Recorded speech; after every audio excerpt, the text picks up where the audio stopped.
Hi, my name is Emily, and welcome to my gap year travel journal in which I try different styles of living. Whether it's work, location, hobby, socialization, I want to try it all out until I curate my rhythm and my lifestyle. So the way that we did this whole Vietnam trip with 3 legs to it was that we actually did not really have a plan. So in the airport, what I would do is madly swipe on Google Maps and try to find the places with the greatest reviews and really scour all of the photos and videos that were provided to determine if it was worth going to. I think I just didn't like it the way that We ordered this shrimp, this fish, and then also a morning glory, which is the green vegetable that you see. The morning glory was so good, and when I was eating it, I just kept thinking that it kind of tasted the way that my family or my mom cooks it, with a lot of like sauteed garlic. The next morning, we went to go see what the beach was like.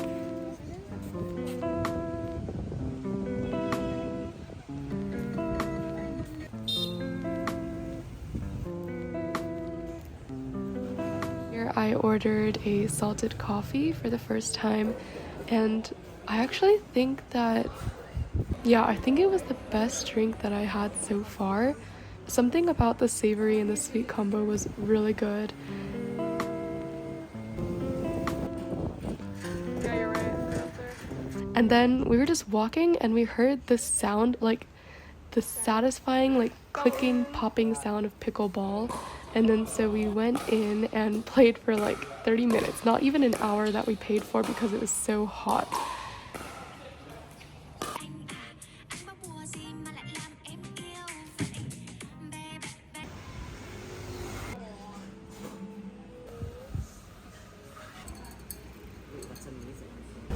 And then he brought us to this place that his uncle brought him to when he first came to Da Nang. This was kind of out of the way, like we had to take a grab car for around 20 minutes to get there, but it was so worth it. It was like glutinous rice to the max, and it was all steamed, so it didn't feel like too heavy. And then after that, we went back to the fruit stand that we saw on the first night, and I got durian, and I ate this in the hallway because I was scared to like stink up the room that I was staying in with someone else. So I was filming this right outside the door, hoping that nobody would come up through the elevator, but it was like super pungent, not in an off-putting way, but just like strong and like ripe smelling. But then when you really get into it, the more you eat it, the more it tastes like mango in a strange way. So I highly recommend eating durian. And then I went to the night market to meet up with Fong one more time, and we just ate grilled corn. While we were sitting there talking, I just couldn't believe that we were hanging out across the whole world. And then the next morning, we went to go eat more food, of course.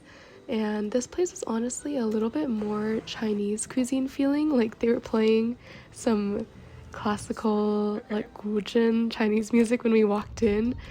But then afterwards, we took our car ride over to Hoi An from Da Nang, and our check-in wasn't until a little bit later, so we first sat at this cafe for a little bit with our suitcases, and I got a coconut coffee.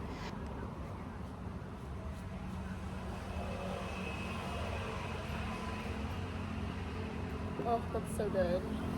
You have to try like one sip. We were staying in this hostel that was called Baby Shark Hostel, but it wasn't actually like a hostel in the sense that we had to share rooms with strangers. So me and my friend and I were still staying in this room on the top floor actually, so it kind of felt more like a villa, especially given that Hoi An is in central Vietnam, and I've heard it called, or at least heard Da Nang called like the Miami of Vietnam, so very much beach and tropical vibes. But it was a beautiful view to wake up to, and the walk through the alleyway to the hostel itself was really pretty as well.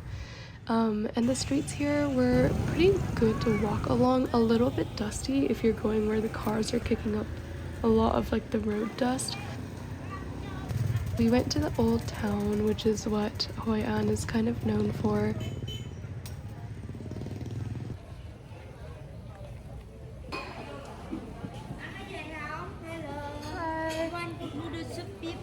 For some reason, I feel like Anthony Bourdain has really made a lasting touch on the cuisine of Vietnamese food, because every famous restaurant, his face is somehow like printed out and put in like laminated sleeve and like pasted onto a pole.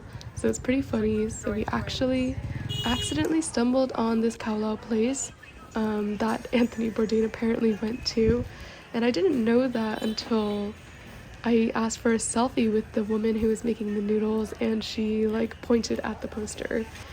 So it was super good, and I've never had any noodles that were this texture before. I mean, they're made of rice. Eating it, it was very al dente. If I had to give one word of advice, don't sleep on Grab motorbikes. Like, after we started grabbing on motorbike for the first time instead of in cars, I think I realized why everybody's trying to go to Vietnam. My favorite part about Vietnam was literally getting to ride on a motorcycle. It was so exhilarating, and maybe my prefrontal cortex is just not matured. Like, I'm not 25 yet, but it kind of made me want to be a motorcyclist.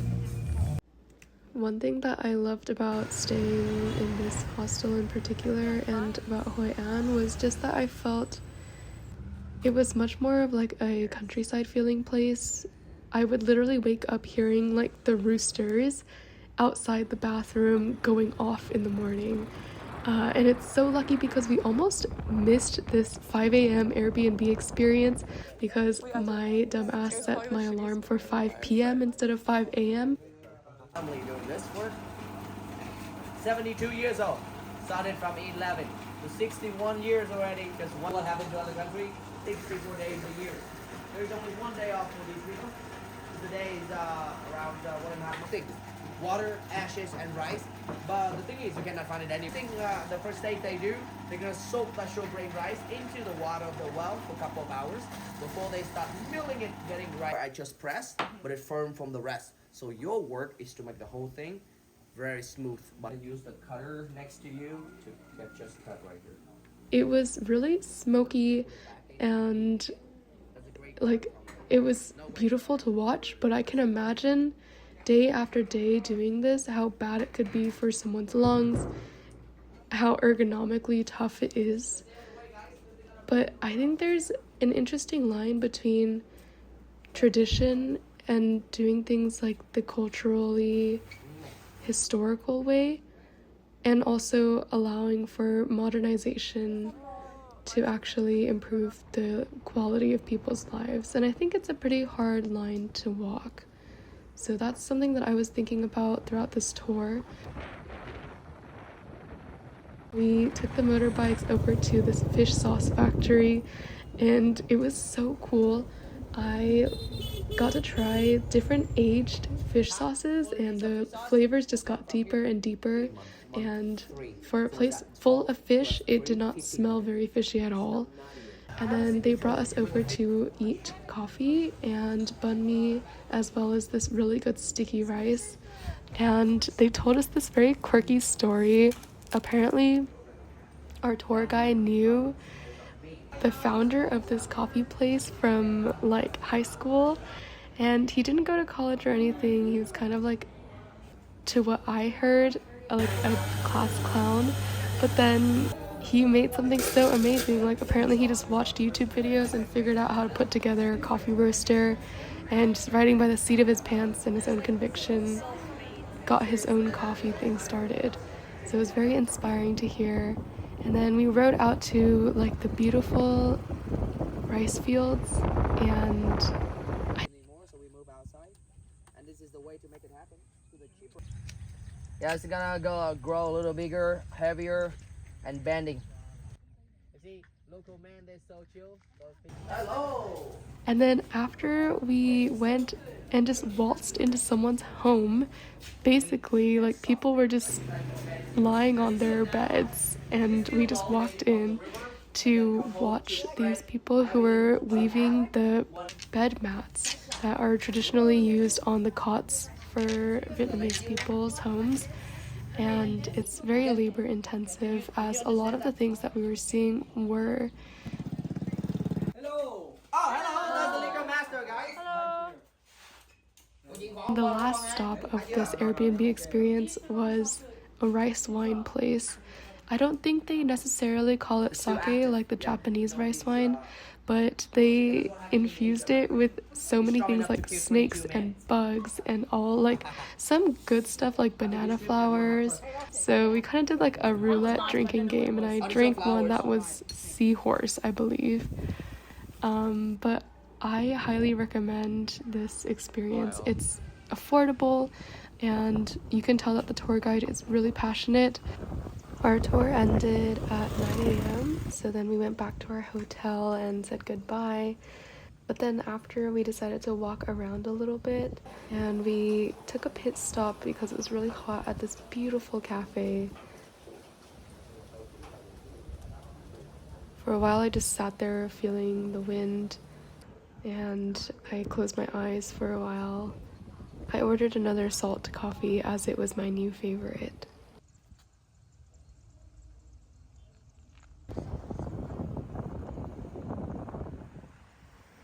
We also walked over to the beach to actually see the water, but seeing as you have to pay for a seat to sit and watch the water, we decided to turn back, and I was getting pretty tired, so I just went to this restaurant that was like a skip and a fart away from the hostel, and the food there was really good.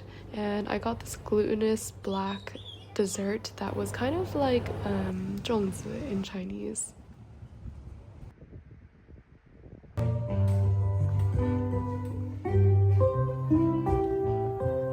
We went to go see the lantern at night, and a lot of people were sitting in boats and going out in the water, but I felt it was just as beautiful to just watch from the shore, so we did that and walked around a little bit.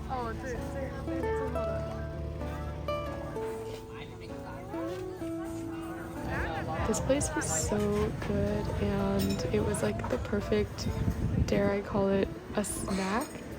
Like, I know it looks pretty big, but I feel like my stomach has been one big black hole this entire trip in Vietnam. Something about the food here just kind of goes through pretty easy. The next morning, I had breakfast for the first time at the hostel that they provide. You just choose something on this menu that they give you.